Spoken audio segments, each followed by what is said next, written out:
അവിടെ ആരെങ്കിലും ഉണ്ടാ? അല്ലെങ്കിൽ വേണ്ട, ഇവരാകുമ്പോ കുഴപ്പമില്ല. ഇവരെ പരിചയത്തിലുണ്ടോന്ന് ചോദിക്കണം. ഞാൻ ചോദിച്ചിട്ടില്ല ഇതുവരെ. ആ ബാക്കില് കൊലയിന്റെ അവിടെ ഉണ്ടല്ലോ, അവിടെ വർക്ക് ഏരിയയിൽ കുറച്ച് പണി ഇരിക്കുന്നുണ്ട്, ചെയ്യിപ്പിക്കാനേ. ശരി, ഇത് താത്ത ചായ കൊണ്ടുവരുന്നുണ്ട് തോന്നുന്നു. ഞാൻ പിന്നെ വിളിക്കാം. ശരി. എന്താ മോളെ ചായ? ചായ ഇതെന്താ 2 ഗ്ലാസ്സിൽ എടുത്തേക്കണത്? മോൾക്ക് ഇന്റെ ക്ലാസ്, എനിക്ക് ഇന്റെ ക്ലാസ്. അപ്പൊ രണ്ടും ഒരേ ഗ്ലാസ് പോലെ? അത് കുഴപ്പമില്ല. മോൾക്ക് ചായ കുടി നല്ല ഇഷ്ടമായ നോക്ക്. കുടിക്കാം. മോള് കുടിച്ചോ. മോൾക്ക് കടി വേണോ? കടി ഉണ്ടോ അവിടെ? വേണ്ട അവിടെ ഇരിക്കുന്നുണ്ട്, നല്ല 3-4 കപ്പിൽ ഇരിക്കുന്നുണ്ട്. എന്ത്?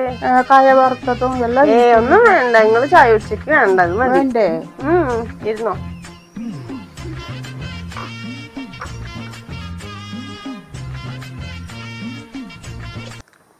അല്ല അത്ത, ഞാനൊരു കാര്യം ചോദിക്കണം വെച്ചിരിക്കുന്നു. നിങ്ങളവിടെ വല്ല ഇങ്ങനെ ചെറിയ പണിയൊക്കെ ചെയ്യണ പോലെ ഒരാളെ കിട്ടുമോ? കുറച്ച് പണികളുണ്ടാവുന്ന ചെയ്യിപ്പിക്കാൻ.